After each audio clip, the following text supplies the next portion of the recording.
Henry, welcome to my podcast. It's quite exciting, Dom. Is it? You are a dream guest for me. An absolute dream. Well, you know, I don't want it to turn into a nightmare. I mean, the thing is, one of the things is you've been trying to get me on for a long, long time. Have you seen all the messages? Yep. That's embarrassing. Don't think just because I haven't replied to them, I didn't see them. But the thing is, it's not that I'm playing hard to get, I just never wanted to come on. But the thing is, the longer you want to get me on, then I come on, then you say something like, this is a dream to get you on because it's been so hard. But in reality, it's just Paul Henry. No, but I've by the way, I've got a lot of cards here with a lot of notes on, and and they're your cards. Personalised cards. You've personalised them. But then I listen to every other podcast you've been on. From what I can gather, it's which is not many. Be fair. Yep. One with Carly Flynn, one with Paula Bennett, one with Max Key, and Between Two Beers. Oh no, you're right. Yeah, you're right. And Max Key asked you what it takes to be a good broadcaster, and you said be yourself. And then you told a story about having 3 questions ready for each interview you did. And I had like 3. Yeah, you should actually only need 3. Right. You know, because I mean, fundamentally with an interview, you know how long it's going to be. It's different if it's like something like this, long form, or even something that's pre-recorded. But most of the stuff I was doing was live, and so you realise that you've got a fixed amount of time. So you have 3 journey questions, which basically form the backbone of the interview. And then the trick is to actually listen. And that is what distinguishes a good interviewer from a bad, because most interviewers actually don't listen to the answers. They go in knowing what answer they want to get. Oh, and for those of you not watching, I've just had a wine poured for me. Cheers. Cheers. Which was your idea, I want to point out. I did. Because there are people in my life who think I may be straying into over-drinking territory. Alcoholism. Well, again, your word, not mine. No, actually, your word's not mine in your book. In your book, I'm in a United State. You sort of, it's almost like you're internally wondering whether you've got an alcohol problem or not. Yeah, and I don't have an alcohol problem. In fact, for some bizarre reason, I'm drinking slightly less than I did for a while. It might just be old age. But I think in that book, I mentioned my father's definition of an alcoholic. Someone who needs a drink. Yeah. So he said that people are often confused by how much they drink. So you know, if you drink X amount, you're an alcoholic. He said that's not it. He said you don't have to drink a lot to be an alcoholic. The definition is, do you ever need a drink? And if you, as opposed to want one. And if you actually need a drink at any time, then in his mind, you're an alcoholic. He needed a drink once a day. So you're a daily drinker most days? Do you have alcohol-free days? Yeah, I do. Yeah. I do. And that's important. So I'm going to give you this advice for free now, or this knowledge for free, and it costs me a lot because I've got a doctor in Beverly Hills who charges an absolute fortune. As she said, it's better not to drink any alcohol at all. But she said to me, if you could have 2 alcohol-free days a week, it will make a huge difference, particularly if they are consecutive days. So she said the benefit of having 2 consecutive days is probably the equivalent to having 3 alcohol-free days a week if they're consecutive, as opposed to like a Monday and a Thursday. Yeah. So I always try and have 2 consecutive alcohol-free days. Right. And then on the days you do drink, like a bottle? Yep. Or into the second? No, very seldom. Right. And also, I'm one of those drinkers who very seldom has anything other than wine on a wine drinking day. So I might have a gin. I love gin. I might have a gin, but I wouldn't have a wine. So my sort of maximum alcohol intake in a day would be 1 bottle of wine, and it would be, at the moment, a maximum, really, to be honest, of 4 days a week. Right. Yeah. Well, that's good going. So I've dropped it back. And you'll notice an interesting thing. In all this time, like, you poured the drink and we said cheers, but I haven't yet drunk any, because it's all part of the magic, the magic of wine. Because here's the thing. It was sitting in the bottle with the lid on it. This is probably boring. You'll probably cut this out. But it was sitting in the bottle with the lid on it. And just seeing it there was enough to satisfy, you know, I had the knowledge that he's going to open this wine in a minute. And then you did, and there was that lovely noise of the screw cap open. Then you poured it, and I got a slight whiff. Now I'm smelling it. And like I've started to enjoy it already. I'm savouring it already, and I haven't yet sipped it. Oh. Well, that seems like a healthy relationship with alcohol. I'm constantly evaluating my relationship. Well, that's because you're obsessed with health, aren't you? You know, you're obsessed. Because I had a little look at your bookshelf on the way in, and you have, I think, an unnatural interest in your physique and what you put into your body. I think part of it, I think, is vanity. I like the way how I look, but I figure it's good for you in other aspects of your life. I love as well. that you're honest about it. I think a lot of it's vanity for most people. But yeah, I don't know. I've managed to avoid, eating well or doing any exercise for 63 years. Yeah, you say that. I've heard you say that. And I shouldn't take pride in it either, because I know it's better to be healthy. But you are healthy, right? I guess. Like you're not overweight. You're very active. You're fit, even if it's not through dirt. I'm not very active, but I am when I need to be active. No. What I mean is, you can go on your boat and go from. I know it's not sailing; it's just on a boat. But regardless of what the conditions are on a boat, you can sail from Fiji to New Zealand. No, absolutely, and I can sort of carry my weight. I've always been a little bit overweight, but I'm okay with that. I mean, I'd rather look different, but not much different. And the effort I would need to put in to look a little bit different, I'm not prepared to do it. I love that. Hey, by the way, you said you'll probably chop this bit out. I don't chop anything out of these, unless it's at the request of, say, yourself. My publicist is sitting here. She's very worried because I really don't care what I say. I know you don't. And so I need minders. I feel like you've been that way since maybe 2010. Was there a point in your life or career that you got what you considered fuck you money, where you just didn't care anymore? Someone can fire you and it's not going to change your life. I've never cared, even when it was important to me. Money, earning money, it was necessary. I've never cared. I've never looked over my shoulder at whether or not what I'm about to do or what I did would lose me my income. I've always thought to myself, I don't want to be here if you don't want me here, and I don't want to be here if I can't just be myself. And therein lies therein lies a couple of benefits, actually. One, I think you're a better broadcaster if you're yourself, if you're honest, and two, it's so much easier. Oh yeah, because you don't get caught up in a lie about something. And also, imagine, particularly in the situation that, like, I know we've both been in, where you're on air for hours and hours, 5 days a week, live television, live radio. If you're having to, have a fake persona for that amount of time, I mean, that would take its toll. It's much easier just to go in and be yourself. I think there's a lot of people in broadcasting, though, that do have like a fake persona, and it's generally like a nice guy or a nice person persona.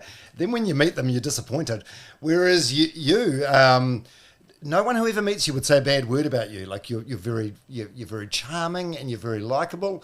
And I try to be. And the funny thing is, I must genuinely be like that, because I really don't care. I really don't care whether people like me or not, and the comments that I get for the things that I do, whether they're good or bad, I wouldn't like people to be indifferent towards me, would I? Well, they're not, so it doesn't matter. I think I would much rather people feel very strongly, either positively or negatively, than be indifferent. But yeah, I've never really cared. I've never really, and again, how much easier is that? Well, for me, I was from a background of music radio, which is vastly different to talk radio. But I studied broadcasting at sort of quite great length to try and figure out what makes someone good. And I think you are definitely one of the greats, and it's probably the 3 H's actually: Henry, Holmes, and Hosking. And one thing that all three of you had in common, even though you're all very different broadcasters, is you're all quite polarizing. Yes, yeah, absolutely. Because I think I think you almost have to be, because if you are true to yourself, then people will know what you're about. So, for instance, they'll know your religion, more or less. They'll certainly know your politics, if you're honest. And of course, especially in a country like New Zealand, I mean, and it's true in many other countries, but especially in New Zealand,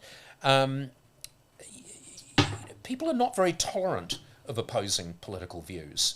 You know, even within families, people are not very tolerant of opposing political views. So, of course, that is immediately going to polarize people. But I always said, when I polarize people, I polarize them so much that they still want to watch to have their prejudices against me reinforced. Hate watching. Yeah. Oh, God, he said it again. I knew he was going to say that. What an arsehole.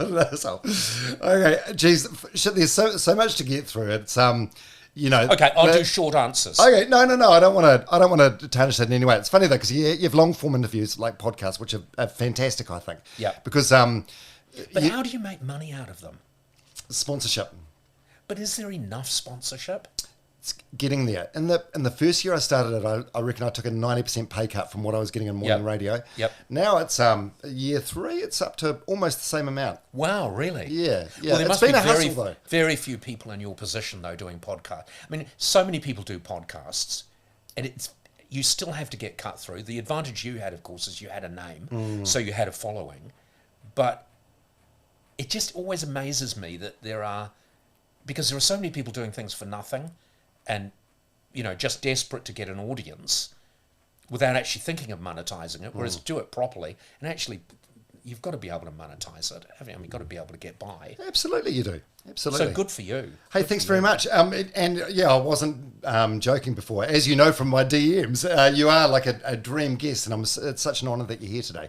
I thought we could talk about a couple of current things, and then we'll go back and we'll bounce around through the Paul Henry story. Yeah. So Traitors, first of all, congratulations! Like the new season, I've seen a couple of episodes. I loved it. I caught up with a mutual friend of ours, Andrew Schusterman, on the weekend for a drink. Yes. He told me episode 3 is insane. Yeah, it's killer. Insane. Yeah, Why? What? You know, the thing that I'm pleased about with it is that it genuinely is world class. And obviously, we don't have a world class budget. You know, it's part of a franchise, the Traitors franchise, and you know, you look at the English, who are spending millions and millions of pounds more than we are spending on a 12-episode series. But ours is very, very comparable to theirs. I mean, it's really good. It is world class on a New Zealand, and a healthy New Zealand budget. I mean, we've spent a lot of money on it, but in New Zealand standards, we spent a lot of money on it. It's a great show. Yeah, it's so interesting, eh? It's just that sort of herd mentality. Like someone will say something about another person, and then it just gathers momentum. Yeah. But what well, and the thing that I love about it, because I came out of retirement to do it, it sort of fitted that very narrow criteria that I said I would. You know, when I left, when I retired, I said I'm never again going to do daily, weekly, or monthly work. But if the right project came along that I could, you know, concentrate on and work hard on for a short period of time, I would do it. And it just, the format that when I saw, you know, when they offered it to me, I watched the English one and I thought, God, you'd be a moron not to say yes to hosting this.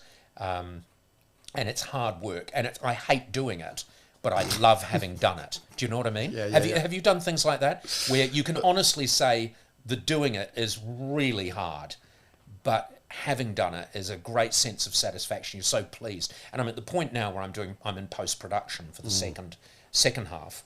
And I really enjoy that, you know. But the actual taping of it is Yeah, and for anyone that hasn't seen it, so you're the host or the ringmaster, whatever you want to call it, and you're playing yourself, but it's very much an exaggerated version of yourself. It's an acting it's role. flamboyant. It is an acting role. Yeah. Is that who you'd love to be?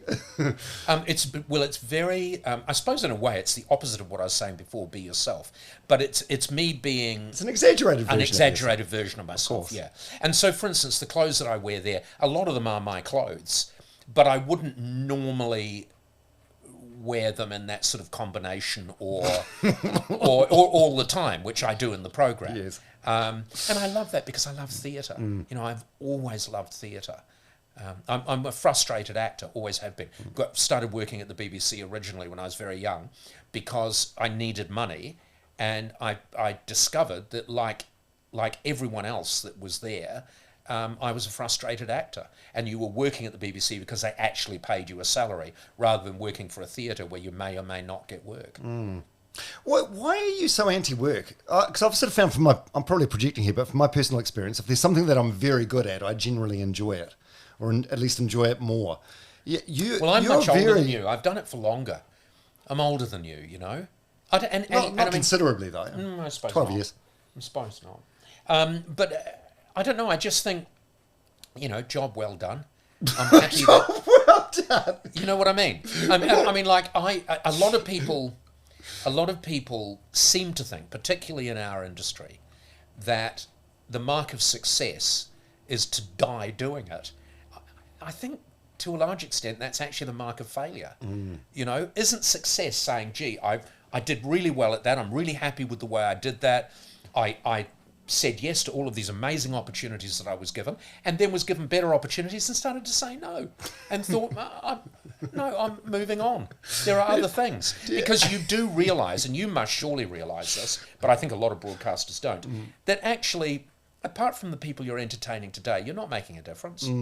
You're actually not making it. It's a bitter pill to swallow, but I've always said I could go back on Talkback Radio tomorrow and just recap shows that I did 20 years ago, and the same callers, or their next generation will phone up and say the same bloody things, moan about the same thing.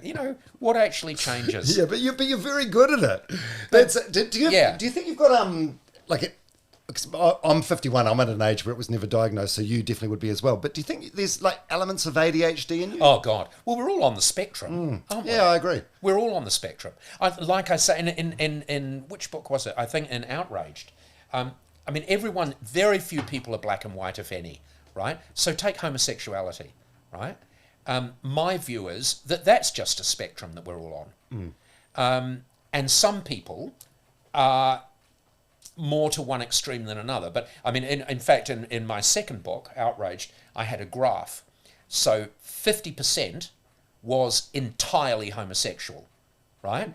And then at the other extreme, you had entirely heterosexual, and we're all somewhere on that spectrum, and so we are as well on emotionally and in every other way. And that's why every single person is different. Yeah. Because the different combinations are almost limitless. Yeah, absolutely. So you do the Traitors. You've also got the Henry Spirit as well, your gin. Yeah. Is that a passion project? Yeah. I'm not passionate about it. You know what? I'm going to be honest. I do find it hard to be passionate about very many things now, and I think that's healthy as well. That's sad, isn't it? No, it's not. No, because I've been passionate about things, and now I just really like things that I used to be passionate about. But that's not a bad thing. It's because you've been there and you've done that. So here's what the gin is. The gin was an interest. And I thought, I bet I could do that because I've got fabulous taste buds. But if I'm going to do it, I just want it to be really, really good. I want to know that it is the best gin there is, or at least equal to the best gin there is. But because I wasn't passionate about having a huge gin company or selling a huge amount, you have to cut corners. Because, how was I going to sell it? I didn't want to do advertising or anything like that. So where I cut corners was in the bottles. And what I've discovered, and had I not done this, I wouldn't have discovered it, the singly most important thing with spirits is the bottle. Now, a lot of people will be listening to this and also watching it, and instantly you want to jump in and say, well, that can't be true, But that's the buying decision. The buying decision is what, and I'm talking about a spirit you haven't tried before. So if you're going to try a spirit you haven't tried, what are the decisions? The labels are a little bit important. What you've heard about it's a little bit important. Where it is on the shelf is quite important. But nothing individually is more important than the container it's in. So it's literally judging a book by its cover, really. It literally is. And when you think about it, take gin as an example. There's so bloody much. And if you've got one that you like, why would you take a risk, especially with a gin like the Henry, which is at the low end of expensive gins? If there's a really cheap gin that you haven't seen before and you love gin, just buy a bottle, But mine isn't that. Mine is at the low end of the expensive gins. And so why, when there's so much gin and the ones you like, would you try a different gin? Because you'd go, oh shit, look at that bottle, And the label a little bit, but it's the bottle. So anyway, I'm working on that now with my distributors. So, but is it a passion project? No. Is it something I'm interested in enough to do a little bit towards? Yes. And what I know is, my God, it tastes fabulous. I didn't bring a bottle in, and I should have brought a bottle in. But see, and that's another thing. I don't want to be the guy that just goes around spruiking his own gin, you know? Because this would have been a perfect place. And thank you for talking about it. This will be cut out. But no, it's I don't want to be that guy that, you know, if people buy my gin, they will realise when they taste it, as long as they like because, you know, you have to like cherries to enjoy the cherry gin. You have to like watermelon to enjoy the watermelon gin. But I know. Someone will say, oh, well, I quite like the Bombay Sapphire, you know, and in the back of my mind, I know how it's made. And I'm happy for someone to say, oh, I like that more than yours, because what they're saying is that taste appeals to me, or more likely, I've been drinking it for a long time. And so that, to me, is gin, you know. So the more it tastes like that, the better I like it. But I'm quite happy for people to say I don't like the taste of it, because I know how good it is. Technically, I know how good it is, you know. Well, what are you passionate about now? And what does an average day look like? What gets you out of bed in the morning? Do you know, I can honestly not answer that. But I can't answer that, because something happens at about 4 a.m. and I get up. And maybe it's because, like you, I've worked early in the morning for so long. But what gets me out of bed in the morning is the inability to stay in bed any longer. So you up at 4? I'm awake at 4 every morning, and sometimes I just get straight up and do all kinds of little things, like I pay bills, or I just do a little bit on answer emails, or I don't know. I'm making it up because I literally don't know. I literally don't know. But I mean, I've got a gorgeous wife. I've got 3 gorgeous daughters. And I've got a small gaggle of friends. But it's a very small gaggle of friends, because when it comes to relationships, when I say relationships, beyond my immediate family, I'm very, very lazy. Like, how many times over the years will I have said to you, oh God, we seriously must catch up? And I know everyone says that, but when I say it, I absolutely 100% know I'll never do it. Well, I'm exactly the same. But I feel like there's some... Well, how many, apart from your family, how many really close friends would you say you had? Oh, I've got a very, very tight, small circle. Like maybe half a dozen, a handful of friends. I feel like you've probably got more than... No, that would be more than me, but not many more than me. I've probably got, you know, in terms of really, really good friends, I've got 3 or 4. But I still don't put much effort in. But a really good friend, you shouldn't have to put much in. The funny thing is, I say that, but that's like a cop-out thing to say. The fact is, if they're really good friends, you should be prepared to put in effort. And I don't know. I don't know about you, but I'm very good company to myself. You know, I really do enjoy downtime. You know, I can be on my own for ages, and I'll think, I've got a farm up north, and I'll go up there, and my wife laughs about it. You know, she'll say to me, I think you need to go to the farm. And I'll go up there, and literally, at the end of the day, a day where I have done nothing, like nothing. At the end, I mean, I've maybe moved a few books around, not read, just moved a few books around with the intention of putting them in a nice pile so that I can sit down and read them. But right at the minute, I don't have time because I've got to look out the window. And I'll get to the end of a day and I'll think, where did the time go? It just does, though, doesn't it? It just does. So who is your inner circle? Who are your friends? Oh, well, would I say? I probably wouldn't. No, but like in your book, you talk about your relationship with John Key and Michael Hill, and John Key, on Instagram you talked about Sam Hunt. John Key is probably my number 1 friend. Right, really? Like besties? Yeah. Well, now you're asking me, not him. If you ask him, he might say, oh yeah, I know Paul, you know? Whereas he's pretty close to my best friend. Probably is my best friend. How did that relationship start? Was that through a breakfast interview when he was like leader of National? I suppose it was. Right. It just developed. And you just bonded. Yeah. And we will talk on the phone about absolute shite for long periods of time. You know, it's just which is the mark of a best friend. But I mean, you know, yeah, it's a handful. You know, it's a little handful of. So I don't know that we're best friends because I mean, you know, I know he likes me, but for all I know, right now as we're speaking, he could be on the phone with someone else talking a load of shite.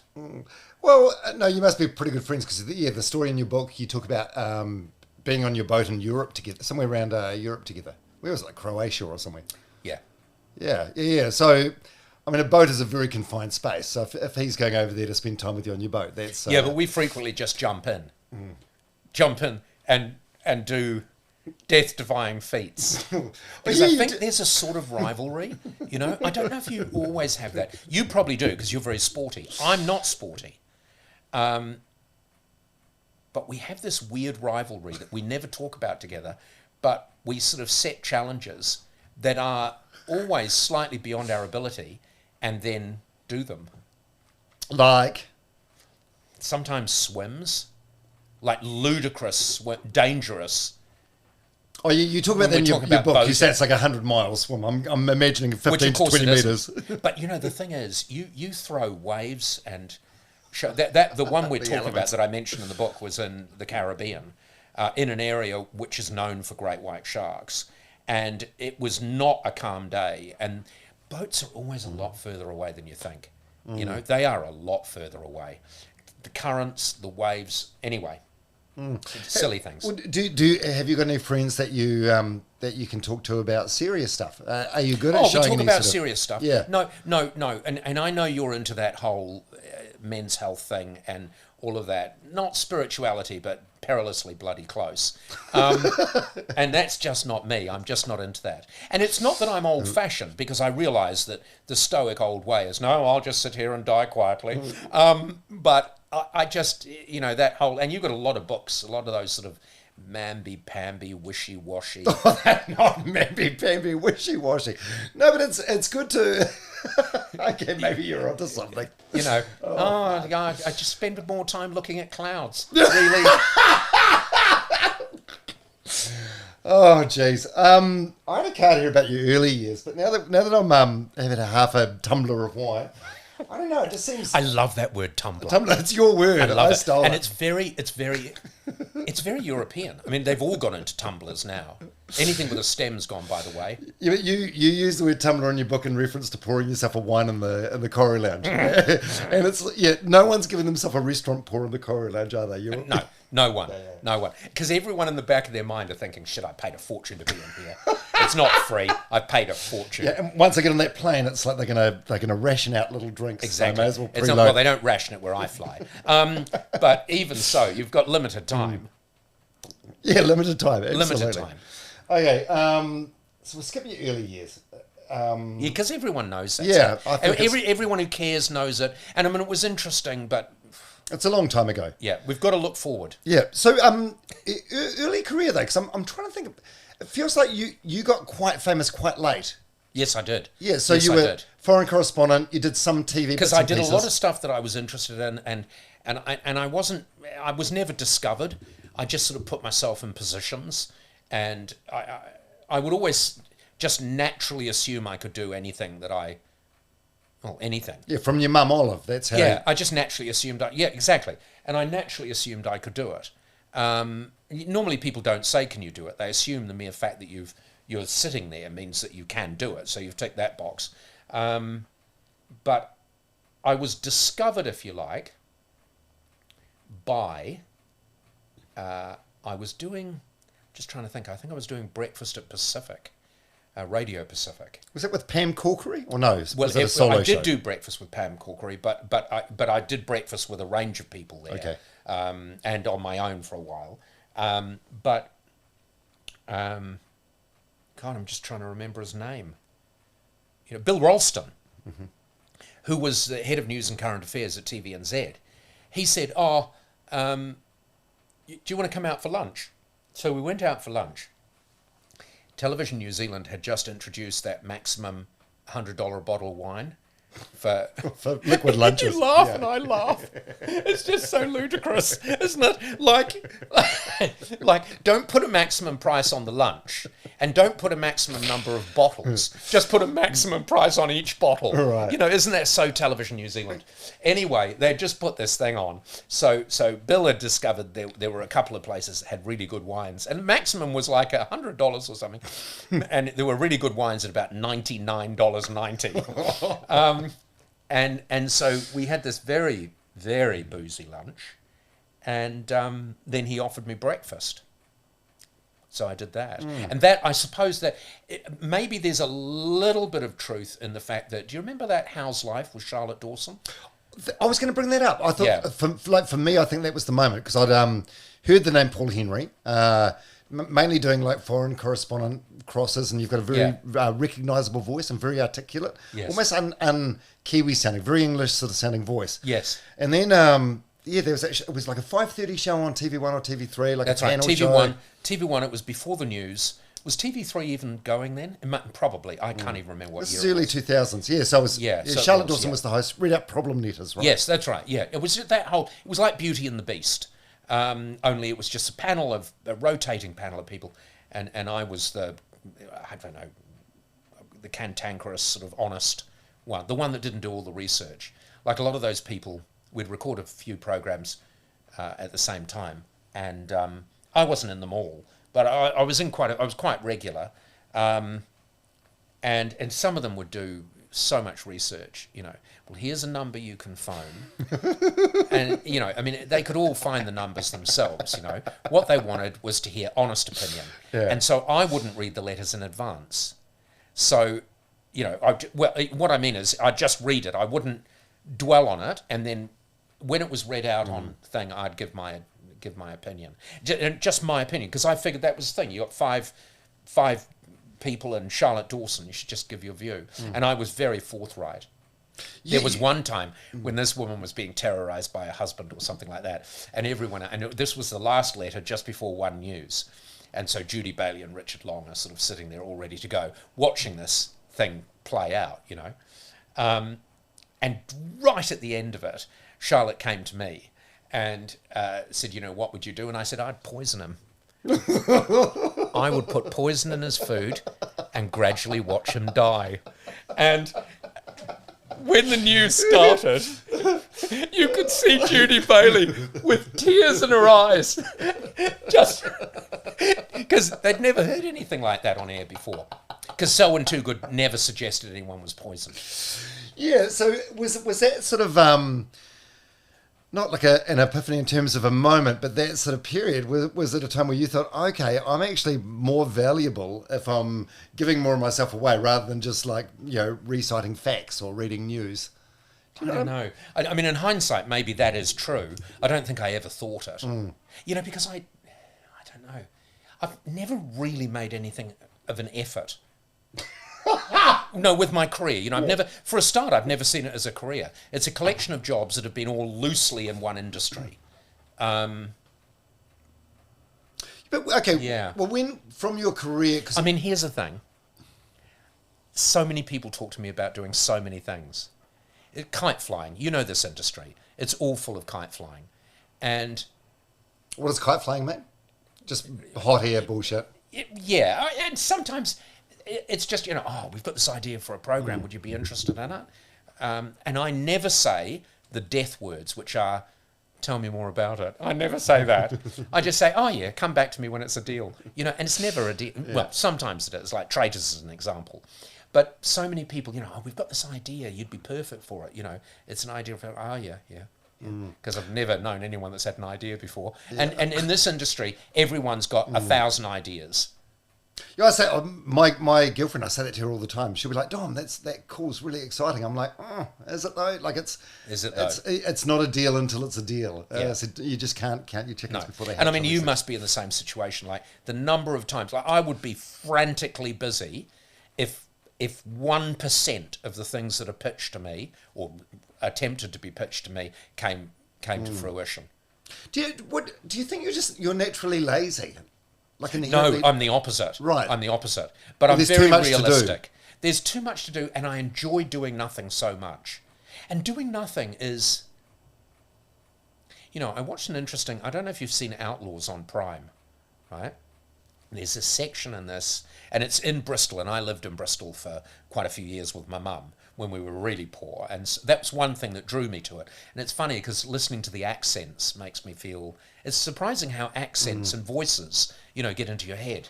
And it's the first time I've heard a lot of that sort of Somerset type accent for a long time. Anyway, they're on this walk, right? They have this walking group, and one of the characters in it, who's an activist, says, "Oh, we should do something. We're on these walks. We should somehow make money out of it, or make a point, or maybe rather than just walking around like this, we should walk on Parliament, or we should, And this woman says, "Why don't we just enjoy the walk?" And this other woman can't get that. This other woman just thinks, well, where are we going? Well, we're just going to end up where we were at the beginning. Well, what's the point in that? What's the purpose? We're expending this energy. Surely we could take the energy we're expending now and also walk, but walk with a purpose. And this other woman just, well, why can't we just enjoy the walk? And that's what I do. I enjoy the walk without walking. that makes sense. Okay, so early in your career, you owned a radio station in Masterton? Yeah, yes. Today FM. In Carterton. Yeah. But yeah, basically. So is that where you sort of made your money, or did you sort of make your money like in real terms, like when breakfast came along? Is that when did you get exponentially okay, so wealthy? I've always spent wisely, I've always invested wisely, and I've always had an above average income. Sometimes way above average. And that's what's provided reasonably well for my family. That just being smart with the money that you earn. Yeah, and not like crazy smart, but I've always bought and sold property in small ways. But I've always had the backdrop of, at the very least, a substantially better than average income, and sometimes like considerably better than that. And so, that combination, that's meant that I've never needed to make money on investments. So I've always been able to allow my investments to make money and grow, because I've always had enough money to squeeze. And I haven't taken huge risks. When I look back at the things that I could have taken risks on, I could have so much in more. your book, you talk about buying MediaWorks. Jeez, that would have but it was very cheap. Not what, $1? Could you buy it for $1? And I didn't. No, but you don't need to buy it for $1. You can. Very cheap. Well, okay. So here's the thing. You think, MediaWorks, it's worth. Well, what was their the most recent loss? 100 and something million. And of course, when I was talking about buying MediaWorks, I was talking about the TV assets, which in the end were purchased by Warner Brothers Discovery for 20 something million, right? They paid over the odds. I wouldn't have paid that much. But, you don't need to have that money to buy it. You just need to have a good business plan and enough to pay towards it. Is there such a thing as a good business plan for a media company these days?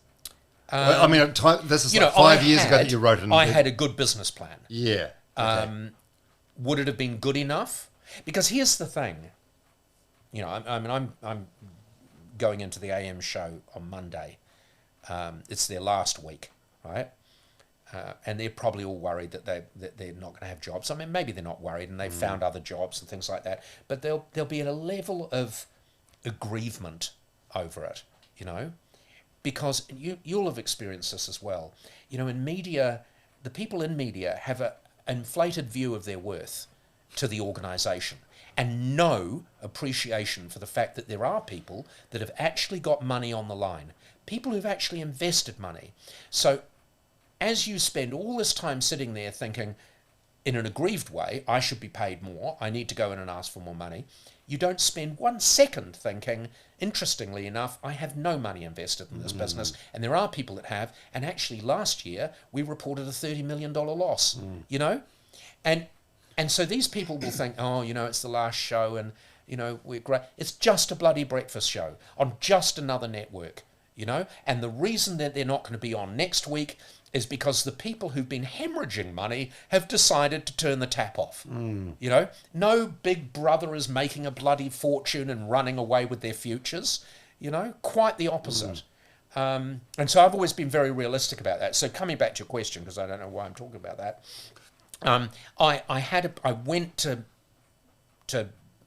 MediaWorks, specifically to 3, with a plan to hopefully find them 3 good years. Because as we know, the landscape's changing. Here's another funny thing about the media. Like, take your show, your podcast. There were no podcasts, 10 years ago? There were none. So there was so the audience for podcasts were somewhere else, probably on free-to-air television or radio or somewhere, or buying records or something like that. And so all of these networks, TVNZ, MediaWorks, they were starting other platforms. And they were encouraging people to go on the other platforms while simultaneously saying, "Oh my God, where are the viewers going?" Do you know what I mean? Like if you look at Warner Brothers, like they actually started other TV networks, you know, other TV, and oh my God, the viewers, where are they going? Well, maybe they're going to these other platforms because the times they are changing. You know, one of my neighbours in Palm Springs sent me a photo yesterday. They were at the pool, and it was twilight. And they took a photo of the lovely pool, which has been there for years and years, and the palm trees, and all of my palm trees, maybe, I don't know, 30 years old. And in the backdrop was the sky. And there was a SpaceX rocket flying past. Now, only a few years ago, you wouldn't see that, and you wouldn't take photos of it. So why are there still people who think you should be able to take photos of SpaceX rockets flying past, but no one should question the validity of the job that you're doing? No one should change any of that, even although we're driving electric cars, which will soon be obsolete, and, you know, phone lines are a thing of the past. So everything can change, but don't change the place where we work. Do you think legacy media have had a sort of arrogance? No, I think they're incompetent. Right. I think it's incompetence. No, I really do. I mean, okay, so, you know the journalists who said, and I won't name them, but I could, publicly, they were stupid enough to say, "We didn't see this coming." And yet they call themselves journalists. Year after year, they report multi-million-dollar losses. They bemoan the loss of the audience.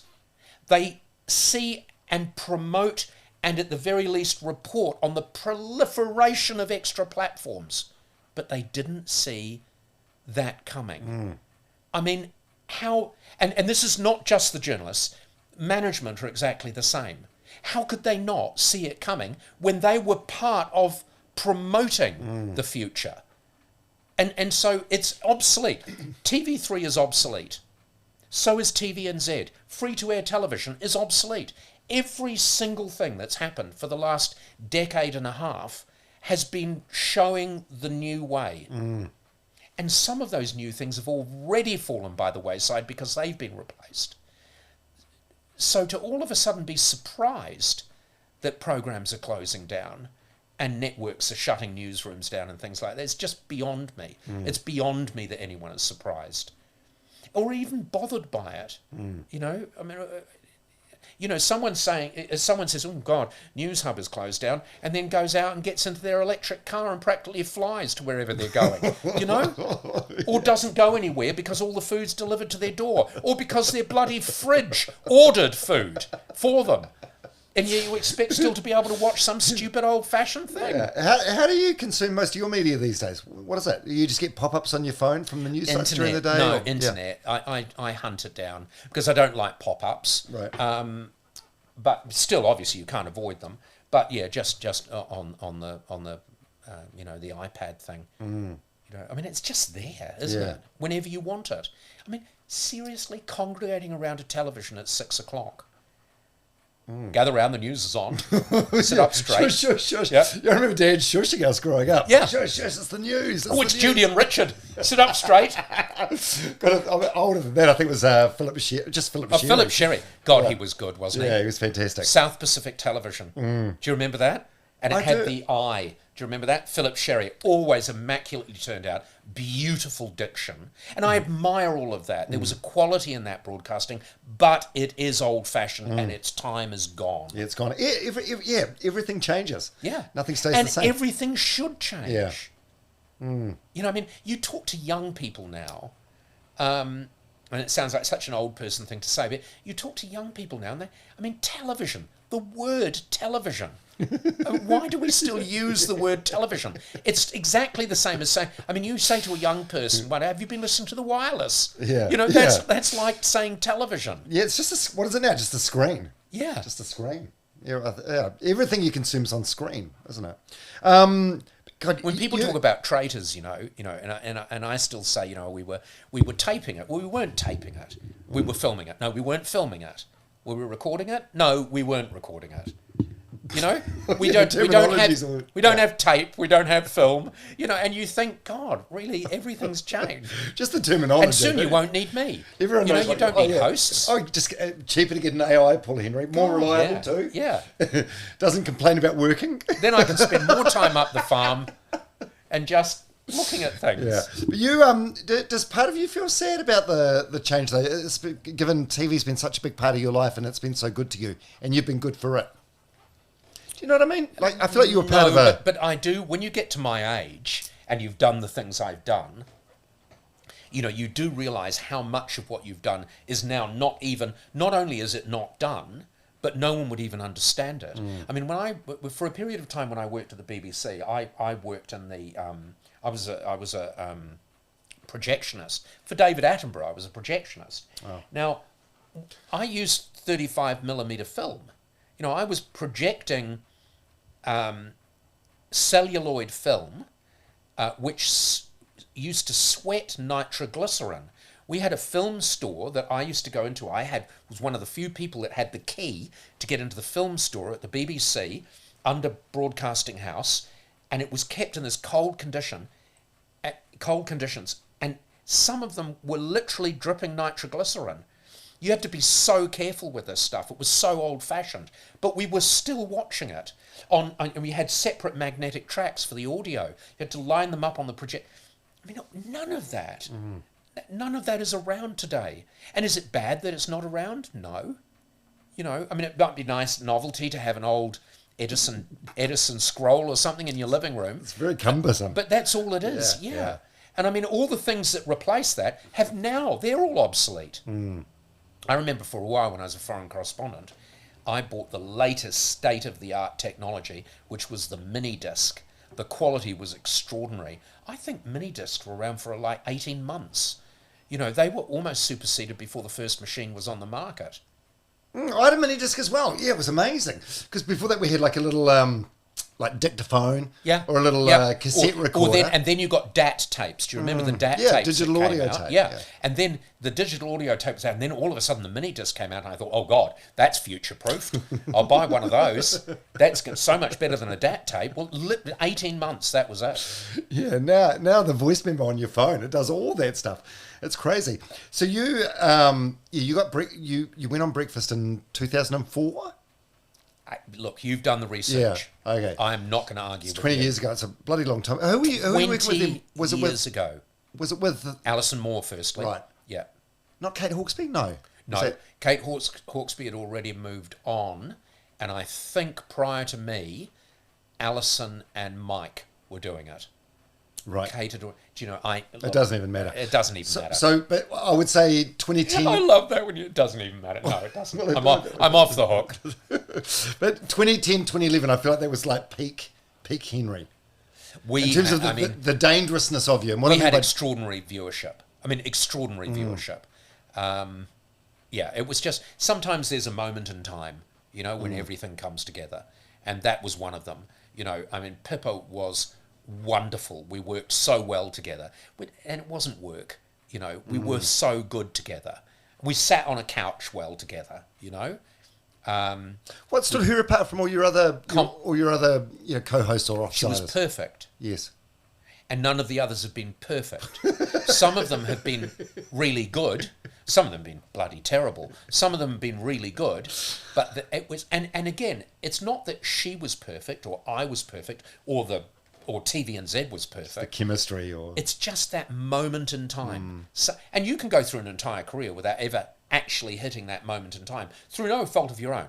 But there was just this moment in time where it all just gelled, just came together. Yeah, and I felt like at that time it was just this level of unpredictability. It was like you're maybe the most dangerous broadcaster in the country in the respect that no one knew what you were going to say. No. Was that once, because you were that comfortable in the job? You'd been there 5-6 years. You didn't give a fuck anymore. Yeah. Okay. Yeah. And when it all came tumbling down, I'm going to half pie surreptitiously. If the camera goes to you now, I'll just grab the wine. He's leaning over for the roaring Meg. By the way, is roaring? Did I do okay? It's a Central Otago. You did really well. Yeah. Here's what I'll say about Roaring Meg. It's great value for money. It's it's worth the money you spend on it. It's good quality and it's at a good price. What did you pay for it? I think it was like $35 next door. Well, Rockburn's probably my favourite, but it's a little bit more pricey. It's about $50. You like Rockburn? I do like Rockburn. Do you know what? It's not that much better than Roaring Meg, is it? Is it better than Roaring Meg? No. Even a Rabbit Ranch is like a 24, 25. That's yeah. I mean, you can get really nice wine for under $10, and you should be able to.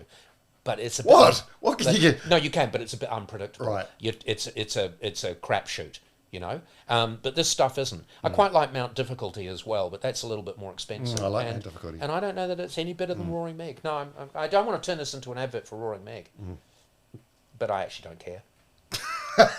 And it is made by Mount Difficulty. Yeah, I'm excited about I'm 51 now, so you've got like 12 years on me. I'm excited about getting older for that that zero fucks given factor, because I find it as do you still give a fuck? I find myself catching myself giving a fuck about some things, but it does get less and less. Give me an example. Fuck, I can't even think of an example off the top of my head. See, that's great. Yeah. There is nothing you give a fuck about. If you can't think about it, if you can't think of something...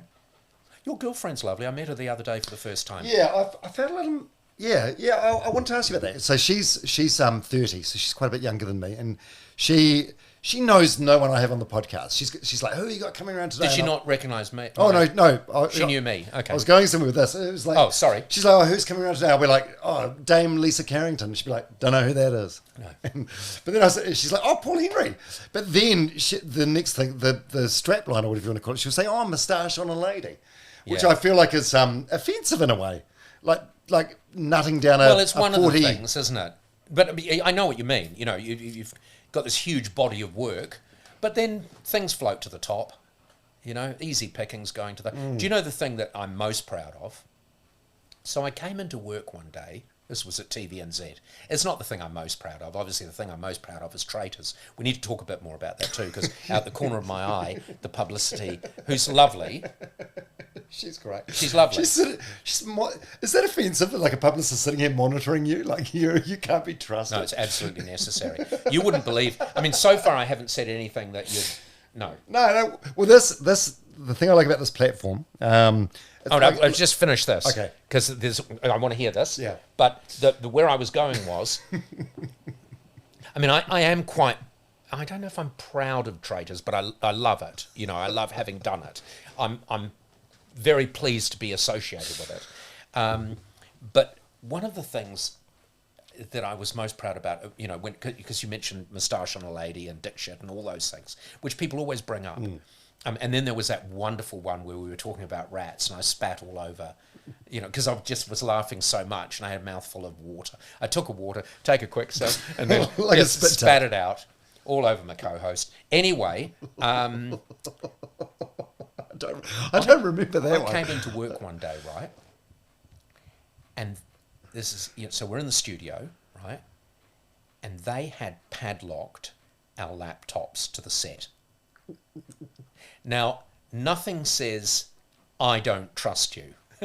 like padlocking your fucking laptop to the set. It's very aggressive. So I said to one of the cameramen, I said, have you got a hacksaw?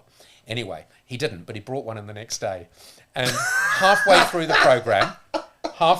program, I said to Pippa, I said, this is offensive. They don't trust us. Now, apparently they said, subsequent to this, and when I say they, like management, whoever the hell they were, they said that, you know, that obviously the laptops were there at night. And so it was the cleaners they didn't trust.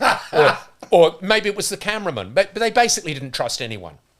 These were Dell laptops. Seriously? Like anyone's going to steal one of those.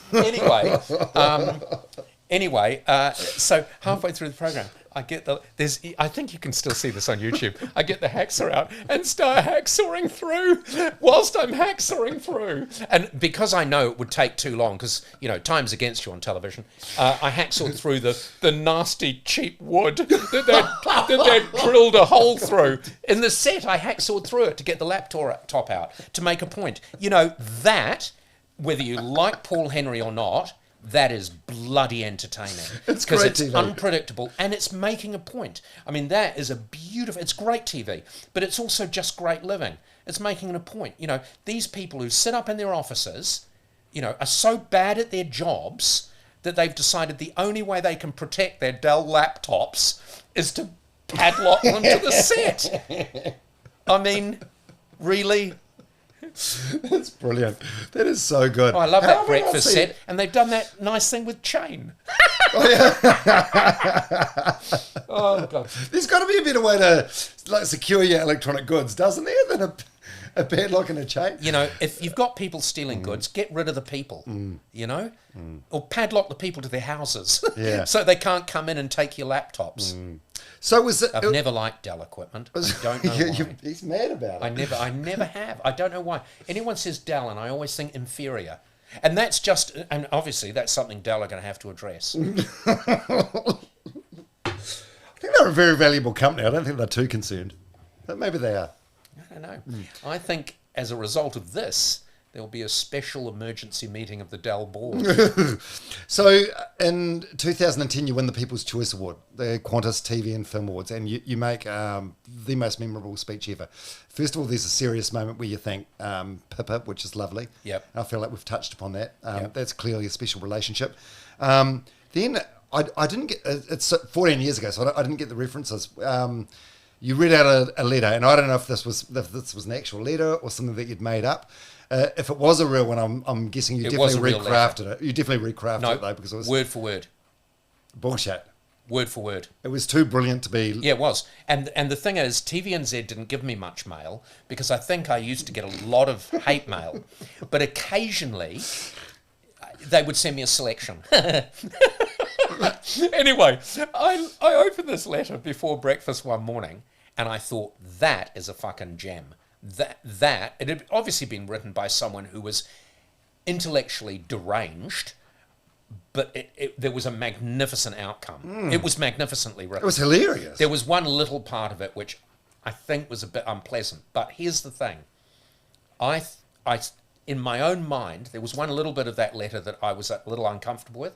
But in my own mind, I thought, if I'm going to pull a letter out of my pocket and read it, I'm going to read it word for word. I'm not going to edit it in any way or embellish it in any way. So anyway, when I got this thing in the morning, I didn't think I was going to use it at the awards. And this was quite a bit before the awards, like maybe a week or something like that. But I thought, that's a gem. This is a keeper. And I just put it in one of my suit pockets. And then at the awards, I thought, it's the People's Choice Awards. And here's a really, I think I said in the speech, a really passionate viewer. You know, you have to be passionate to write in, but to have those strong feelings of rage. And you won the crowd over as well. You see it on YouTube, like the whole auditorium is in hysterics, and it's a tough crowd because it's a lot of egos there. It's a lot of people that think they're no better than one you. wants to really applaud someone else because they just want to be applauded themselves. 100%. Yeah. So what's the unpleasant bit that you're talking about? The C word at the end? No, God, no.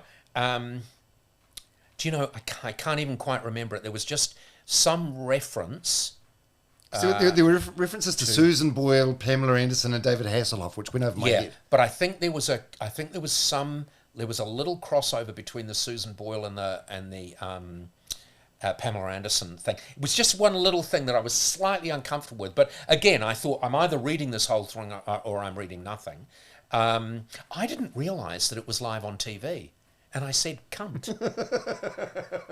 And it was live on TV. But I didn't even know, because I didn't care about any of those things. Do you know what? The miracle was I went, because I wouldn't normally go to something like that. But there was so everyone says to me, not everyone, but when people talk about it, they always want to, was it a real letter? Where's the letter? The funny thing is, after that, there was like a party. You know, there's always a sort of a party afterwards. I don't normally go to those things, but I think there was some situation where someone else there was taking me home or something, and so I had to be there. I went to a Traitors thing the other night, and someone was supposed to be taking me home, but they lost their keys, so someone else was taking me home, and I ended up having to go and drink far too much because I just really wanted to get home. Anyway, one of the top twins came up to me. I think Linda. Yeah, Linda came up to me and she said, was that a real letter? And I took it out of my pocket and I said, here, you have it. So she's got the letter. Now, whether she kept it, I don't know. They've done a few little famous things themselves, so maybe they're not keeping relics of Paul Henry's fame. But it was an amazing letter. It was that's where incredible. it is. So I gave it to her. She couldn't believe it was real because, like you, she thought, well, surely it was so well written. Like for comedic purposes. Oh, for comedic. But of course it wasn't written for comedic purposes. You imagim the venom someone had to have. Just outrage upon outrage. Yeah, they just like outrage. double down. So the controversies, the moustache on a lady thing, was that before that or after that? Around the same time? Around the same, maybe. I can't remember. I watched that clip this morning. It's in the whole aftermath, it's still very, very funny. But do you regret that now, or how do you feel? I don't even think about it now. Yeah. And at the time, I just recall not regretting it then. You know. But it was more about yeah. So if you're on TV now, you'd do the same thing. Well, actually, you probably wouldn't. You would have been fired. You'd be cancelled. You don't. Well, so I wouldn't be on TV. Yeah. Blissfully. But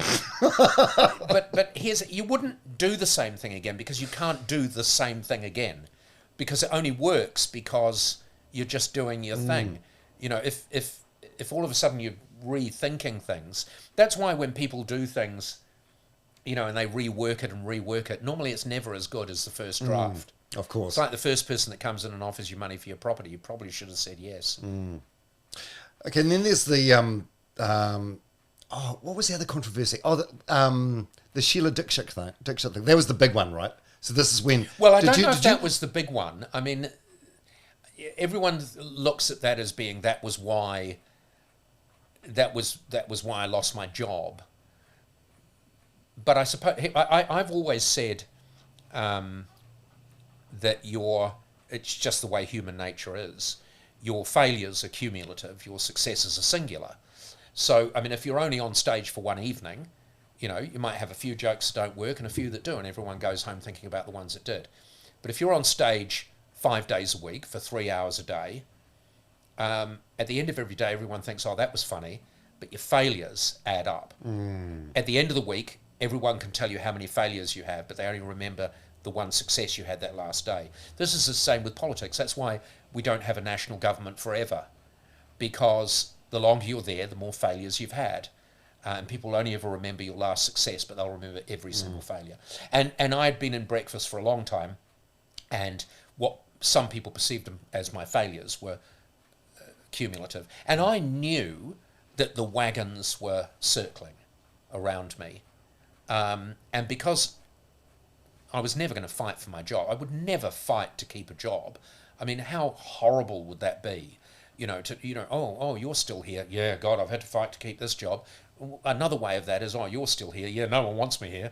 You know, that's exactly the same thing. Both of those things add up. I would never fight to keep a job. I would never even, do you want me here? Well, and I want to be here, so I'll stay here. Do you want me here? No, I'm off. Why would you want to be somewhere where you're not wanted? But that the Sheila Dikshit thing, the response was outrageous, outrageous. I can't imagine what it felt like in the I don't know, the hours or the days or the weeks after that to be Paul Henry. I must have- was the, and it doesn't haunt me now. It's there now. Nothing haunts me. It's there now. It's part of the rich tapestry of my I'll call it a career. It's part of that rich tapestry. But it kind of felt and like part of the people rich still tapestry at the refer time. to It must have been fucking awful. Do you know, it wasn't awful. It was huge. It was all-encompassing. I mean, I was the biggest racist in the country. It was completely out of perspective. You know, Rick Ellis was the CEO of TVNZ at the time, and he literally had, not on his desk, because it would have looked stupid, down behind his desk, he had a stack, because a stack of emails printed out, like 3 feet tall, of people supporting me, and a stack of emails printed out, 3 feet tall, of people hating on me and insisting that they get rid of me. You know? I think quite a conundrum. Did this? It's 50. What pile is higher? Yeah. It's like an informal poll. That was a big part of the support because most New Zealanders could see you were being hard done by. Like, oh, this is what's happening to this man is unfair. Oh, for goodness sake. Yeah. He's on, you know, I mean, at the end of the day, if you look at the reality of it, here's a guy doing live television 3 hours a day, 5 days a week. And he's just being himself. And like us, when we talk to this person and talk to that person, and we go to work and we say things and we joke around, sometimes he's going to be right on the edge, sometimes he's going to be boring, and sometimes he's going to slip over the edge and say something maybe that's going to be taken the wrong way by some people. And I'm not diminishing. I mean, some people obviously were genuinely outraged, but that's not against the law to be outraged. Good for you for being outraged. I mean, here's the thing. Don't watch anymore.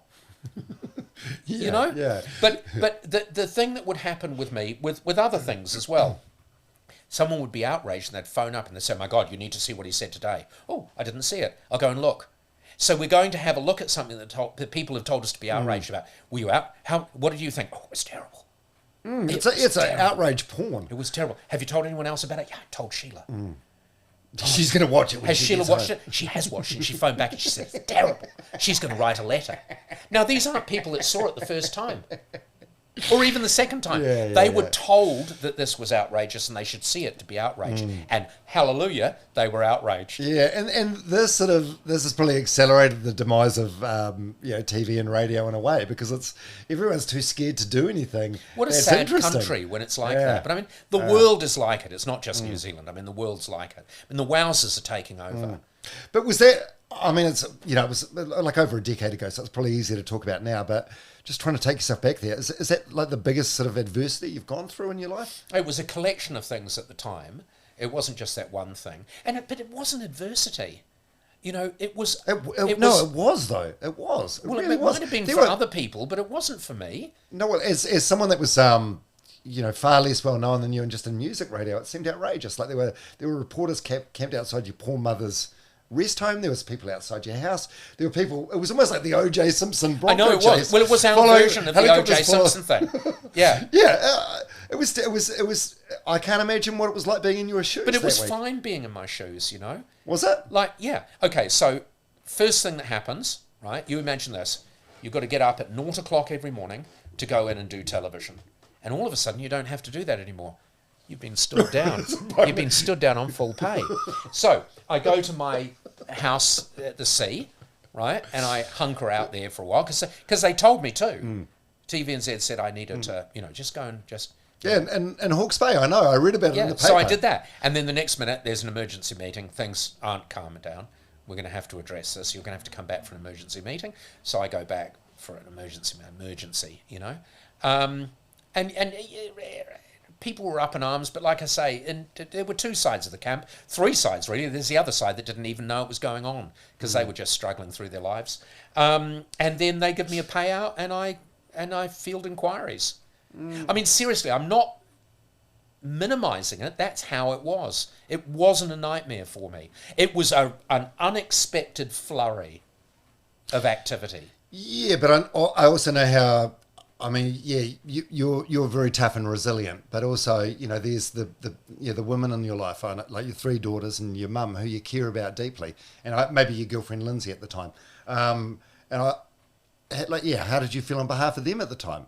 I would have been fucking pissed off. Yeah, I was really pissed off that they were outside Mum's rest home, But to be honest, she didn't know. And if she had, she would have waved out the window. You know, she was a lovely soul. I mean, how ludicrous to be outside my girlfriend's house. What were they hoping to achieve there? Well, I suppose they were waiting to see where I was, you know, where I was going to go. But actually, my now wife, Dianne, she came in with me and helped negotiate the final payout and everything. You know, we were close friends then. And, yeah, it's just a moment in time. I mean, at the end of the day, it's just a breakfast show. It's a breakfast show. No one's been stabbed in the eyeballs. It's just a breakfast show. It is, and I fully agree with you. But also, I think one of the most unfair things is being misrepresented. So having all these people feel like the world's caving in with everyone, not everyone, but a huge portion of people thinking you're a racist, and the media definitely adding fuel to that fire. That's hurtful. The media did a terrible job. But they often do. They often, unlike the media. They often, no, exactly. They often do a terrible job, as we know. But it was an international incident. Why was it an international incident? Seriously? One breakfast host on a breakfast program in a country most people in India have never heard of says one thing for one moment, and it's an international incident. Do you know what made an international incident? One, the fact that our attaché, or whoever he was, decided to go and apologise on New Zealand's behalf. No one was seeking an apology. No one asked for an apology, and he had not been given the instruction to go and apologise. He did it off his own bat, right? And then the media reported it. No one saying, why did you apologise? You know, who was calling for the apology? Because all that was entirely unnecessary. So all of a sudden you've now got a little country in the middle of nowhere that no one's ever heard of who's saying there's an international incident, you know, we've had to apologise and everything, and gradually that is reported around the world and in India. I think what you were talking about before of kind of asking Paul, like, you know, that he's resilient and was it really hard. Like, I think, Paul, potentially you could talk about your childhood and how, like, you know, you've been through that. So what's that there? in terms of, like, the way that you grew up, you know, that was quite hard. And Yeah, you're quite yeah. resilient from that. So Oh, there's yeah. nothing to that. Yeah. Oh, yeah.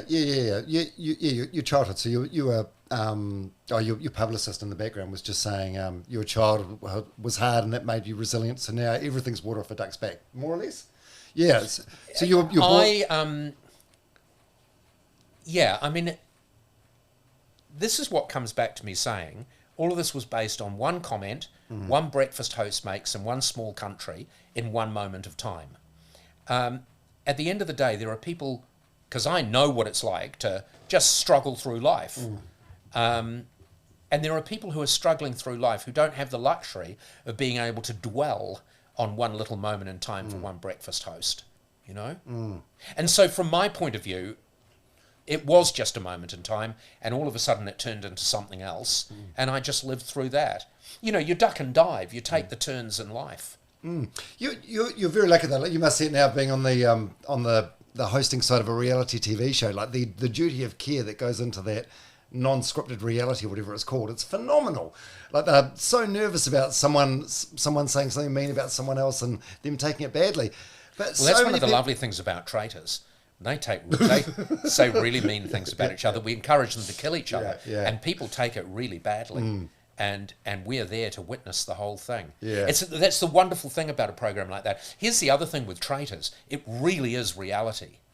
You know, I mean, you obviously there's a genre reality television, and you've got, you know, Treasure Island, etc., etc., etc. But none of those programs are as real as Traitors, because as producers of the program, we really don't dictate where it goes. The key decisions are entirely out of our control. We have a small ability to manipulate the way things happen as a result of decisions that are made, but only a small ability, but no ability to actually manipulate decisions. And so the whole program spins on the real decisions that real people make, based on, quite often, mistaken ideas in their minds. Or as you suggested The before, herd mentality. someone says something and all of a sudden, oh my God, the whole game's taken a different turn. Yeah. It's fabulous. I think for having seen the first 2 episodes in advance, it's a stronger show with less known people rather than 100%. stacking it with 100%. celebrities or influencers. Yeah, and the interesting thing is the Americans who only know how to make American television have only had celebrities or, celebrities. Whereas the British who know how to make television for the world have only had normal people. And the difference with normal people and celebrities is normal people are themselves. Celebrities are celebrities. And so they, to one degree or another, will always second guess the way they're going to appear, the way they're going to handle a situation.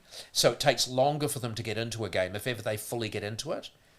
The incredible thing for me in the second series is the way these people just, like, in episode 1, you would have seen it. They're playing the game straight away. Their wonderment of the place disperses almost instantly as they start to think, my God, I can't trust any of these people. It is an extraordinary game.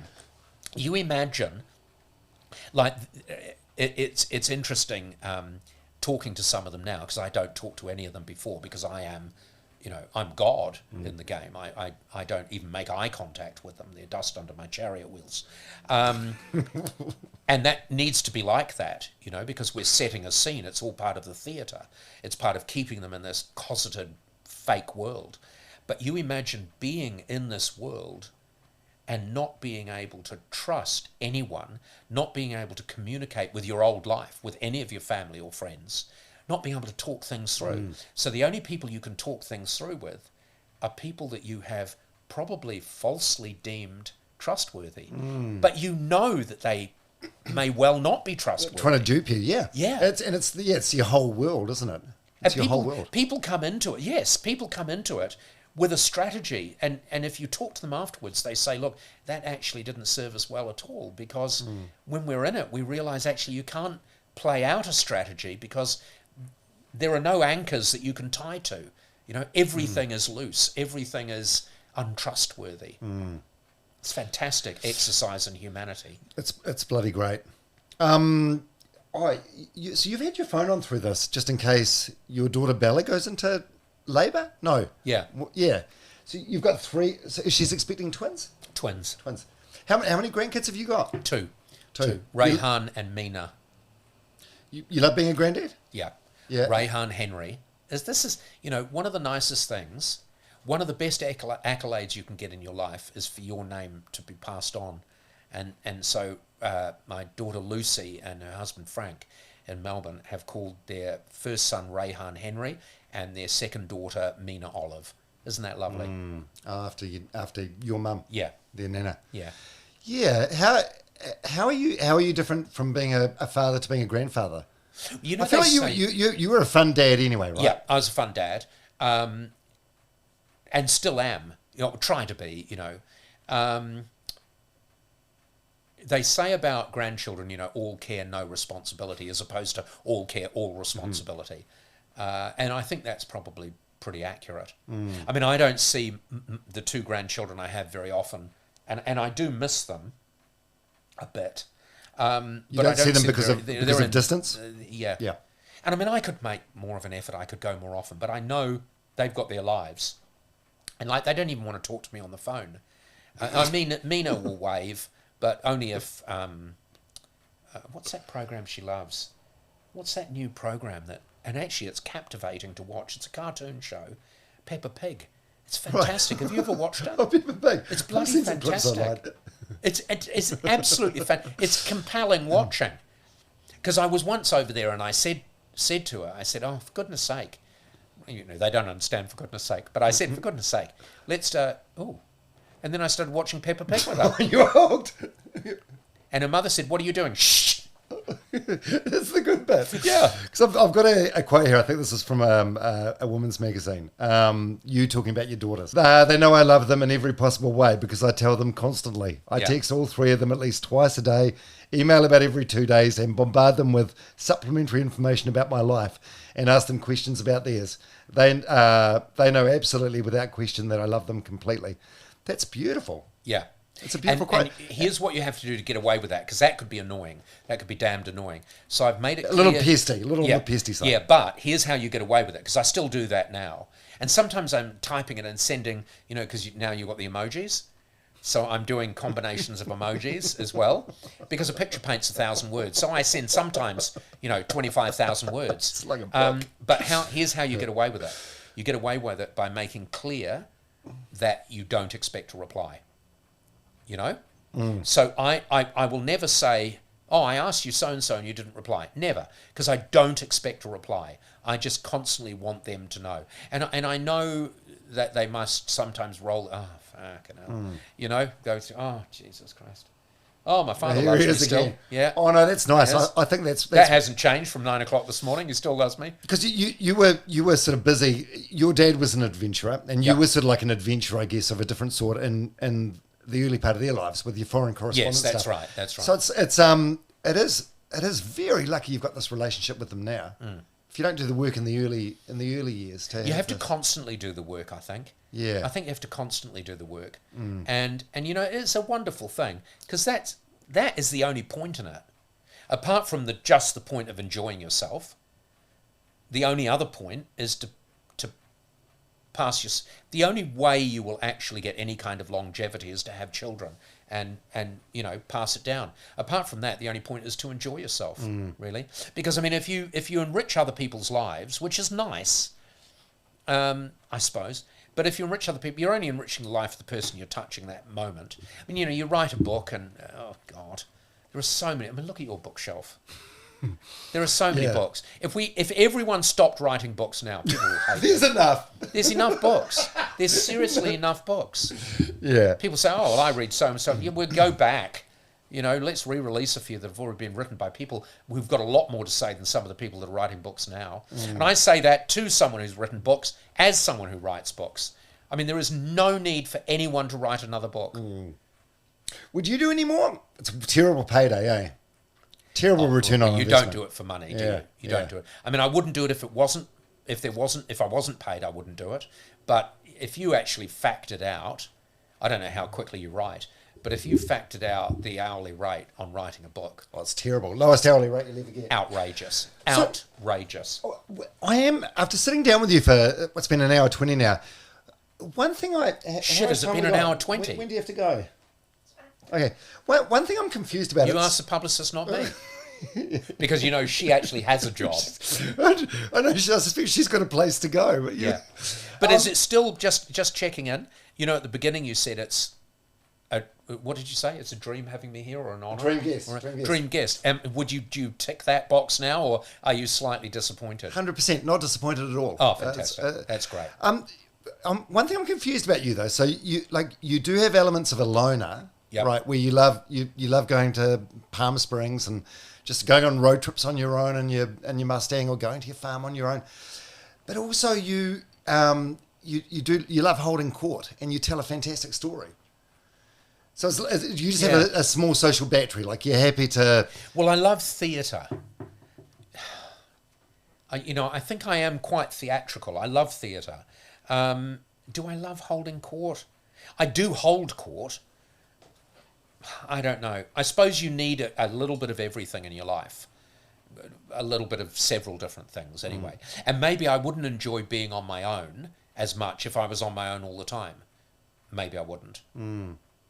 How do you and your wife Dianne make it work? You just live sort of separate lives and sort of come together? Oh, we have a wonderful life together. Yes. And then she has certain nooks and crannies that she loves to be. She's got her favourite places. And I've got my favourite places, and we come together and we have a lovely life. So it's and sometimes, like sometimes, I'll visit her in her favourite places and have a fantastic time. And she'll visit me in my favourite places, and then we live together in in lovely places. So you have like a matrimonial house. Yes. So places you're not that talking- sounds Bridgerton. I shall be spending the weekend in my matrimonial house Okay, no, but when you say with my wife of many years. no, I'm just like elaborating here for clarity. Because when you say we meet in places, like most normal people would, Well, we think have- like we a have- park or a restaurant, but you're talking residences. We have platforms, and she has platforms that she loves, and I have platforms I love, and I like her platforms, and she likes my platforms, and then we have a platform that we live in together. So we spend a lot of time together, but we have a lot of time to ourselves. So we give each other our own space. Yeah. Yeah. You're It's both a individuals. perfect marriage. It's beautiful. And it seems like it's been a good. There's an article that's still online now from 2008, which you read back now. Everything's still online. It has not, isn't it? Has not aged well though. Were you fucked off at the time? Which one are we talking about? It's one where you're walking through an airport, lovely Oh, Louis Vuitton but that luggage. was, this is the whole thing, with things like that. I mean, New Zealand has not been known for that sort of paparazzi style, combat journalism. And I was subject to that for a while.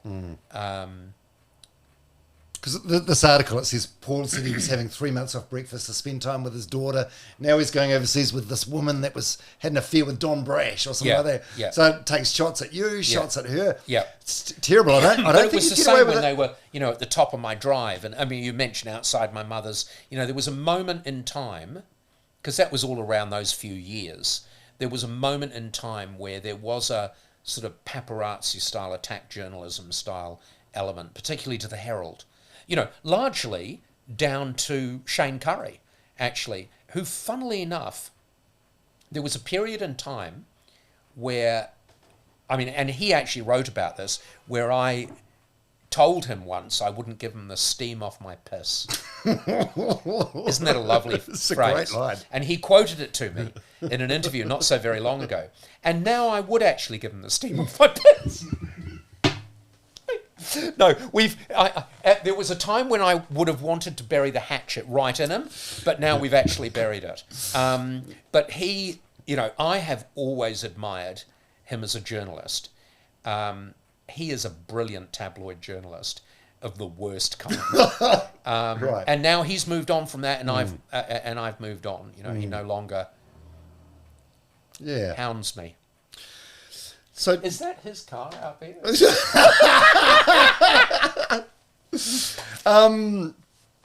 December 16, that's when the Paul Henry show ends. I don't know if this is online, but I remember it clearly because that show was a game changer. And because I was in MediaWorks at the time, I remember overhearing, who was the CEO at the time? Was it Sussan Turner? No. Brent Impey? No. Who was it? Shit. It was well after Brent. Right. No. Was it? No, was it Michael Anderson? I think it was pre-Anderson. Maybe, anyway, whoever it was, someone was saying... No, I think it was Michael Anderson. Someone was saying something like, don't bet the house on Paul, he'll never stick around long enough, which is probably fair enough. And then there was some friends of mine in engineering talking about some head-butting situation with you because they wanted these like microphones with long... They're called gooseneck microphones. Yeah. But you were very, very particular about the sort of microphones you wanted. And it turns out you were correct. Aesthetically, it looked amazing. Almost always, but that was the thing. It was television, for Christ's sake. Aesthetics matter, but it's setting a vibe. It's part of the theatre. Like I tell you, theatre's very important. Everything about that was important to me. And people say that, Paul Henry's leaving, he's right. I went into that job and I told them how long I would give it, and I gave it that long. What was it, 3 years, 5 years? No, it wasn't even that long. Right. Because I told them I'd give them, I think it was 3 years or something, and then they said, that was for the evening show, which I loved. I just wanted to keep, the late night one. the Paul Henry show in the evening. Just wanted to keep doing that. I wanted to make that more mine. I wanted to I loved it. I could have really done a lot with that. It really suited me. And the set was amazing, and I put a lot of effort into that. And they came to me and said, we really want you to do a breakfast show. And so I told them I'll need lots more money, but I'm only going to do it within my existing contract time frame. So, of course, everyone says, here we are. It's a year later and he's already throwing in the towel. no, actually, this was the contract I gave you, and you agreed to that when I came to do it. But that's, again, it's just misrepresentation. And also, to be fair, like, it set the platform for what became the AM show, which has been, moderately successful. It's been moderately successful. I mean, I could have done it for longer, but I just didn't want to, I mean, we were really making inroads. There was something magical about that program. There was something magical. And as soon as the AM show started, the magic started to disappear. It wasn't shit, and breakfast was shit. It's terrible television for the money they spend on it. But the AM show wasn't shit, but just the magic started to disintegrate because you've really got to, like, the microphones are a good example. Oh, but this microphone would be better because it's slightly better quality and it's more directional. We'll be able to do this. And I used to just say, make it work. This is the look. These are great microphones. Make them work. Yeah, but if we had this, make it work. This is the microphone I want. I remember once, ages ago, I was doing This Is Your Life, right? Julie Christie. Jesus, you don't want to cross her. Dame Julie Christie. Oh, is she a dame? Yeah, I Dame think she Julie is. Christie, yeah. See, why am I... Anyway. How is it possible? Seriously? Yeah. Look at me now. How is it possible? It feels How like... have I been overlooked? It feels like all your friends are as well, like Sir they John are. Key. Oh, there was a Sir whole Michael. time when the guest after guest on my boat, they were all knighted. And I thought, fuck is wrong. It's my boat. Why am I not knighted? I should be knighted just for having so many sirs on the boat. Even your friend Peter Beck, who's like 24 now. I know. He's a Peter knight. Beck, he's barely out of nappies. I love Peter Beck. Yeah. He's a smart guy. Anyway. Where does that... Hang on. Well, no, what was I saying? We can't miss this whole thing. Oh, we're talking about just your strength of convictions when it we were comes to talking about detail. Julie Christie. No one Julie crosses Christie. Julie Christie. But here's the thing. I just remember this once. I was doing This Is Your Life, right? We walk into the studio. It looks amazing. This was in the days when TV&Z only counted every second penny. And Julie was very good because she was, in a sense, very like me, or was I very like her, whereas she knew what she wanted. Oh, no, we were going to have this. Oh, yeah, but this is half the price and almost as good. Yeah, but we were going to have this. So anyway, I walk into the studio and there's a lot of pressure on This Is Your Life, more than perhaps any other program I've ever done. It's a nightmare program to do. You imagine you're doing a program about one person, right? The star of your show, who is so important in your show, has no idea it's a show. They don't even know it's happening. You've organised the whole thing and then you surprise them and all of their friends who are just there because they didn't know it was happening until you organised it. They're just there to see them and surprise them, and you've filled them with liquor. And you put this person who doesn't even want to be there, who's as nervous as buggery, into a studio full of people who are pissed. Honestly, it's just... Anyway. That's a great... Who did you do? Think of the fucking format. You did AJ Hackett. Who else? He was great. Yeah. Jonah. Right, wow. Yeah, just a whole handful. Anyway... I walk into the studio with her, and it's all done at the last minute because obviously the whole studio. It's a huge production. Costs so much money, which is why no one does it now. Walk into the studio, and she said, "What's that?" And I was standing there with her. It looked amazing, like the set looked amazing. And she looked over and she said to the designer or whoever it was, "What's that there?" He said, "Oh, that's the star curtain." You know what a star curtain is, right? So it's just a curtain of sparkly lights, basically. Star curtain, so it's sparkly lights, LEDs. This was in the day when LEDs were, oh my God, what's that? How does that even work? And the guy said, "Oh, yeah, that's the star curtain." And she said, "Well, that's not a star curtain." It looked like a star curtain to me. And she said, "No, what you've done there is you've just hung sparkly lights on a black sheet." And they said, "Well, yeah, it's a star curtain." And she said, "No." She said, "That's just rows of lights." She said, "That's not a star curtain at all. I wanted a star curtain." And he said, "Oh, well," and this is like hours before the whole thing starts because it's all done at the last minute. Well, some parts of it are done at the last minute. And I thought, oh, well, it's not quite right, but it looks amazing. And he said, "Oh, it looks amazing." And she said, "I wanted a star curtain. And I'm having a star curtain." He said, "Well, where am I going to get a star?" "I don't care. That's not my job is not to get the star curtain. It's to insist on us having one." And we got a star curtain. It was impossible. He said that. I heard him say it. It's impossible. It's only a few hours. It's impossible. We can't possibly get it. And so what most people would do is they'd go into a B plan, but she didn't. You know? She didn't go into a B plan. She said, it's a star curtain or it's nothing. And there was a star curtain there on the night. Fuck, she's amazing. You know? Do you love her, respect her? Yeah. Yeah. Absolutely respect her. Yeah. Absolutely. I feel you like... know? I mean, that taught me a lot. And so when the guy said, oh, you should have these gooseneck, you know, and I said, it looks like shit. You know? And then there was this other guy, right down towards God, it was a nightmare doing that show, putting it together, because it was me, you know? I bled it. Like I do with almost everything I do, you know? I care about the theatre. Anyway, this guy towards the end said, it's not going to be possible. It's just not going to be possible to frame those microphones out. You know, TV term, frame them out. And I said, what do you mean frame them out? And he said, well, they're just so big, they're right in the way. And I said, they're the fucking microphones. Why would we want to frame them out? This is the set. This is the way it works. And he said, well, you can't have a great big microphone in front of you on TV. That's good though, and it's admirable. I've always probably been a bit more passive. I've been like, oh, well, someone else is doing their job. They know better. They must know better. Even though I disagree with it, I'll roll with it. And I still think that to a degree. Like on Traitors, I think that. You know, they're doing their job. You know, you can't do everything. Neither should you do everything.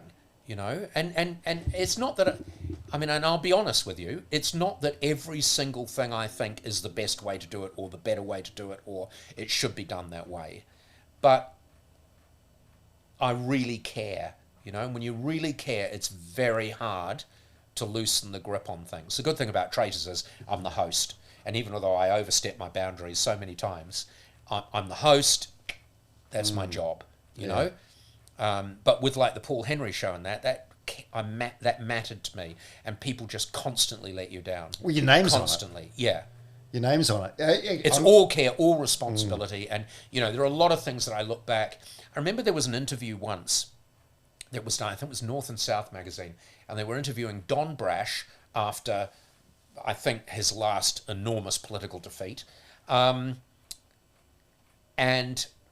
no, it might have been when he lost as national leader and he was out and he was in his apartment down the viaduct or wherever it was, and they said to him, what have you learnt from this experience? And he's more clever than you can shake a stick at, you know. Wasn't a great leader, but more clever than you can shake a stick at. And he said, I've learnt that you have to recognise how much power you've got while you've got it. Something like that. I'm putting words in, but that was roughly what he said. And you think about your own career, how often is that the case? Whereas you spend time waiting for something before you do something. Yeah. Not realising that actually I hold all the cards now, or I hold enough cards now to do this. And those are little regrets I've had at different times when I should have just said, no, that person doesn't work for me. That's unacceptable. I'm not going to put up with that. You know, but you don't do that because you think, oh, I'll give it another benefit of the doubt. Yeah, but I suppose it's a learning thing, and then you work with someone like Dame Julie Christie, and you think, okay, I can do this. Yeah, that's what Julie would do. Yeah, she's a phenomenal woman. Okay, we're going to start wrapping this up because it's an hour 38. Okay, well, let's do it. Let's do it like this. Thanks, Tom. Oh, no, there's more. Yet. There's more. By the way, it's worth pointing out, as soon as you walked into this room, you looked around and you go, there's nothing here that I hate. No. And I'm impressed. And here's why I'm impressed, right? This is you. You've done all of this. You've taken control of this. I mean, I'm iffy on neon. And is this proper neon or is it... No, it's LED neon. No, it's faux neon. No, it's not neon. I don't think it is. What do you mean? Well, I don't think there's neon gas in there, is there? No, there isn't. No, it's definitely fake brick. Well, it's fake brick. Obvious, yeah. But I'm okay with that because it's not. But that's not... You just said it was neon. It's not. It's from a neon place. Yeah, well, they've branched out. Oh, you're thinking old Vegas neon. Well, neon, I'm thinking. You know what neon is? It's gas. So it's glass tubes full of neon gas. And this is not. This is plastic full of LEDs. But, you know, again, but is it as good as neon? Probably. It doesn't have that. You know what you want? You want that. You want that You know where on the electricity, yeah. you want a few of these letters, maybe the E, just to cut out. Yeah. You know, periodically, but you can't do that without LED. Well, yeah, maybe you can. Who knows? Okay. What you want to do? In fact, I don't even know if it's still there. But in Vegas, they've got a place called the Boneyard, or at least they used to. Oh, yes, they do. Have you been there? With all the old neon signs from old Vegas. So it's cool. Beautiful. It's so cool. It's cool. You can do a nighttime tour of it. I've never done the nighttime tour. I've done a daytime tour a couple of times. It's so cool. I mean, anyway, that's one of the places I love. You know, what are your thoughts on aging? So you're 63 now. You're almost 64, which is the line from the famous Beatles song. Yeah. When I'm 64. Yeah. Will you still need me? Will you still feed me? Think about that. Will you still need me? Is fine. Will you still feed me? That's a serious line, isn't it? It is. It's a big call. Who's feeding you at the moment? It's a big call. Yeah, but that was from like your girlfriend. How old is she? She's 30. 30. 21 years. Will she still need you? Will she still feed you when you're 64? I saw her the other night. I don't know that she will feed you when you're 64. No, she's wonderful though. Like at the moment. And she probably thinks you're wonderful at the moment. When you're 64 and she's got a bowl of gruel, she's holding a bowl of gruel that she's just made. She's made herself a beautiful steak, but for you, what she's done is she's boiled it within inches of its fucking life, and she's got it in a bowl with some rusks, and she's about to give it to you, and she thinks, no, I'm not going to feed him. I'm just not going to feed him. I don't need him. Why would I feed him?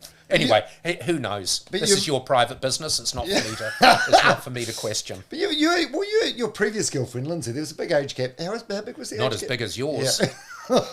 Don't try and duck and dive behind other people. But you know, I mean, honestly, Dom, maybe it'll work. Oh, we're cutting that bit out.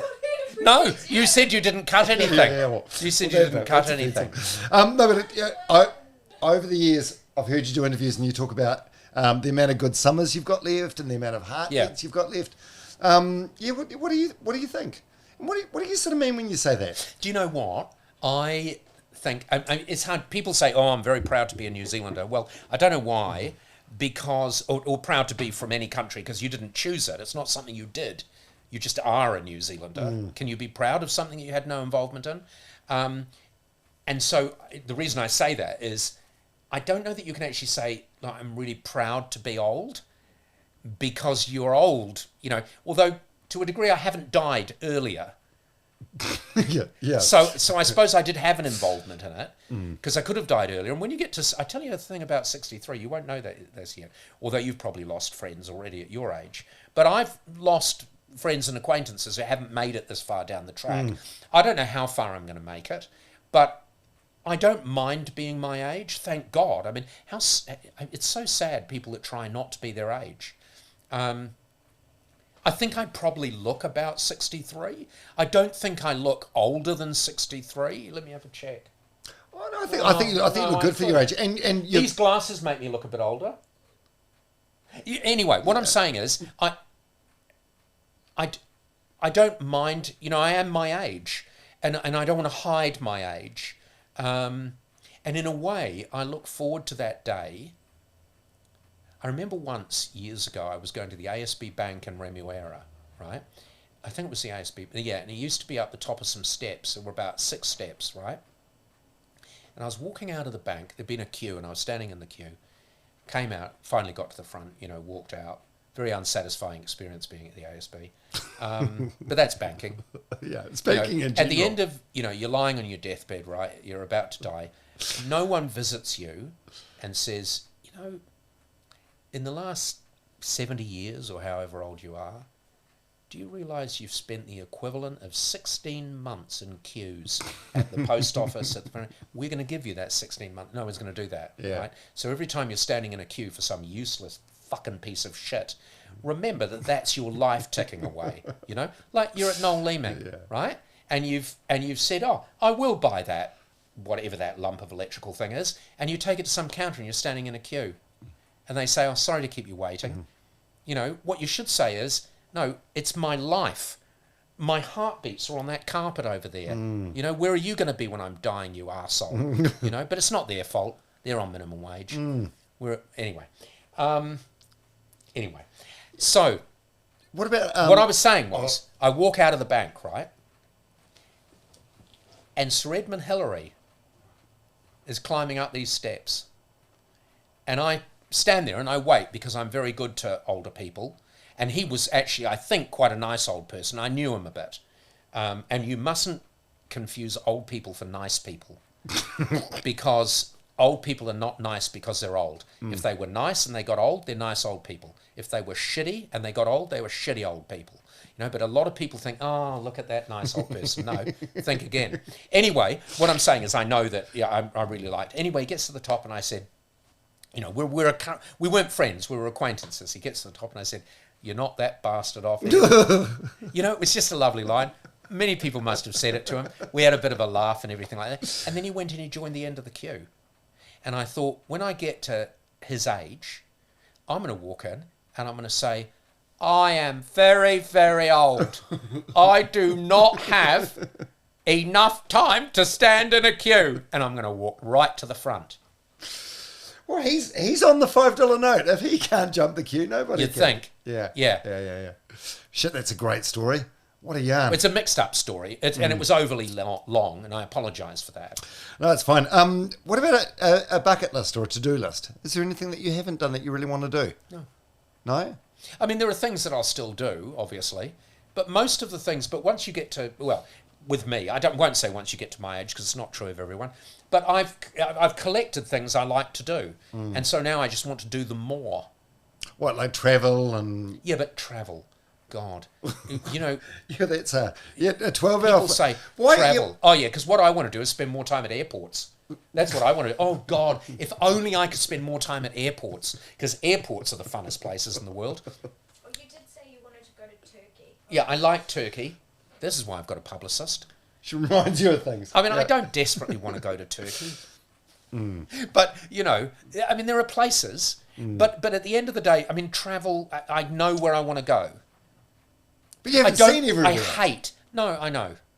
But you're fine with that. But, well, are you going to be able to see everywhere before you die? No. So where are you going to be happy? Well, half of everywhere? Well, I'm the same. I'm a creature of habit. And Yeah. Yeah. And you've got to be careful. And my daughters say this often. You know, I'll take them quite often. I'll take them to Vegas and I'll say, oh, I'm going to take you to this great show. And they'll say to me, have you seen it before? Well, yeah, it's great. You're going to love it. Well, why don't we go to something you haven't seen? Because I don't like It's too risky. It's too risky. It's, Yeah. like, It's the same with restaurants, yeah, isn't it? no, You know? I'm ordering a new item on the menu. And then I know. I should have got the fettuccine. Yeah, I know that's the right. I fettuccine's love the good. fettuccine. Oh, fuck. Look at this shit. I'm not paying for this. What about regrets? Any regrets? Or too few to mention? I mean, if I have, I've forgotten them. Yeah. And are you happy and content? No, well, that's hard to say, though, isn't it? Is anyone... I mean, if you're happy and content... I mean, happy, yes. Content... I mean, contentment's a funny thing, isn't it? Contentment is perilously close to death, isn't it? Really? Oh, there's someone in a coma. I bet they're content. And I bet every single person in a coma is content. Because the two things are synonymous, aren't they, really? Yeah, but happy, yes. You're more happy than unhappy. Because if you say, absolutely, I'm happy. But when you say content, it's a funny thing, isn't it? It's like saying, is everything right? Well, is everything always going to be right? The black stripes on my Shelby, on my Mustang, right, have already started to peel off in just a few years. That annoys me. I am not content with that. Write a letter. Start a group. You know what I mean? Start a group. That was a great line. That's a great line. This is back to the That moustache was a great line. Moustache on a lady thing. You watch the whole YouTube clip. It's quite captivating, and it has very little to do with the lady with the moustache. Almost nothing. It's the 3 or 4 minutes afterwards. It's reading out emails. It's reading out that email, and that person said so and so, and I just said I ended it by just saying start a group. It's a phenomenal line. Because that's what people do now. It's a great line. And then that Mr. Vintage, or whoever that T-shirt company was, I don't know if they're still in business, but they came out with a whole range of T-shirts, start a group. How good. That's which satisfying. I didn't get any royalties for. But yeah, Start it's a great line, start a group. Yeah, exactly. It's the perfect, I didn't get any royalties, start a group. Well, this has been wonderful today. Shit, then there's this is long form. I feel like this is marathon form. Yeah, no, but we still just scratch the when you've got someone that's interesting in front of you that's 63 and has lived a hell of a. It's just life, eh? Yeah, but we're still just like scratching the surface of the Paul Henry story. Like we haven't even talked about your nudism and so many other bits. Nudism's a wonderful thing. I'll just say this about it, right? No one cares what anyone else looks like, fundamentally. Now, I'm still, a beautiful woman walks to the pool naked and you're interested to look at her, right? A person walks to the pool naked and you're really interested to look at them. Do you know what I mean? Like, because it's all of a sudden it's a window into someone else's life. No, seriously. But fundamentally, everyone cares what they look like to themselves. Yeah. And everyone thinks, when you're a nudist, to start with, you all think, oh, everyone's going to be looking at me. Actually, the opposite's true. Almost no one's looking at you. Everyone's thinking, oh, how do I look? Yeah, I think it's like a metaphor for life. People stop doing things because they wonder what other people will think. But actually, everyone's the same as you. They're just everyone's thinking, oh, God, what's someone going to think of that? 100%. Where did that begin, though? Where did the nudism start? It started with a casual conversation from some acquaintances of mine who talked about going to this particular place, and they didn't realise it was a nudist place, but they were booked in and they went there and they were surprised how just natural it all seemed and how it was so different to their preconceptions of it. And they said that to me and I thought, oh, that's, and it just preyed on my mind a bit. And then this was in the United States, purely coincidentally, maybe a year later or sometime later, I was on a road trip vaguely in that area and I thought, God, that's close to... So I looked it up on my phone and booked in. Next minute, you're a nudist. And it's honestly, it's just lovely. It's just lovely. I'm not into that thing where, like naturists, I'm not a naturist. People that play tennis and go hiking. Yeah. There are reasons why you wear clothes for tennis and there are reasons why you wear clothes to hike, particularly in the scalding desert. But for swimming and sunbathing, why would you have clothes on? Why? But is it about, because your place in Palm Springs is like a gated community for nudists? Is it about the freedom of just being naked yourself in your own house and in your own backyard, or is it about the camaraderie of being nude with others? A whole collection of things, really. I mean, camaraderie is a funny thing, isn't it? I feel a camaraderie with my naked friends. But no, it's just natural. It just seems so natural. And here's the thing: when it gets cold, you put clothes on because there's a reason for that. There's a reason people wear clothes. And again, it comes back to the tennis and the hiking thing. There's a reason why people wear clothes. Funnily enough, I do play ping pong naked. We have seems like a low risk sport. It's a low risk sport. It still requires a lot of juxtaposition of the body, and your body doesn't change direction at one speed. Some parts of your body change direction at a different rate, and you're already going back the other way while that part of the body is still going in the opposite direction. But anyway, how does it look? Who would know? I've never watched. Geez, this has been very entertaining. Yeah, there was just one thing about nudity I was going to say, and now it's slipped my mind. As so often happens in a conversation. Have you found that's always been a thing, or has this happened as you've got into your 60s? It's funny you should say that, because I was talking about this with my wife the other day, and I think it's not. I don't think it's Alzheimer's. The mere fact that I can say that I don't think it is probably means it isn't. But I think as you get older, I think it is. You don't want to worry about recall taking a little longer, or sometimes the grasping for that word. And I've always grasped for words. I've got a very broad vocabulary, and I think the broader your vocabulary, the more words there are in there, and perhaps the harder it is to grasp for the right one. And I think it does take slightly longer. I think that's just one of the things of getting old and having more stuff there. God, I wish you had more of a stage or platform, whatever you want to call it. This is great for me. No, not like a. Would you want to do like a weekly podcast or something? No. I couldn't think of. Well, I can think of worse things. Open heart surgery. But no, I wouldn't want to do that. Again, I wouldn't do daily, weekly, monthly. So Well, final question then. Like, what's your ego like, or your relationship with ego? Because you must have one, like an itch to be. I think scratched by the everyone public. does, because I think that's another thing that's on the continuum. You know, I don't think there's anyone that has no ego at all, because I think that would mean you didn't care about anything at all ever. But because I fundamentally don't care what people think about me, I think that's where ego comes from. I think mine is probably, and there'll be a lot of people who will hear word of this and they maybe will write or comment in some way and say, Henry, there was something I saw, I did this speech, and one of the people wrote, there isn't a camera Henry doesn't like. You know, if they had any idea how many camera opportunities I turn down on a weekly basis. But I just laugh at that, and I think, you know, that has given you, just saying that, my job is done.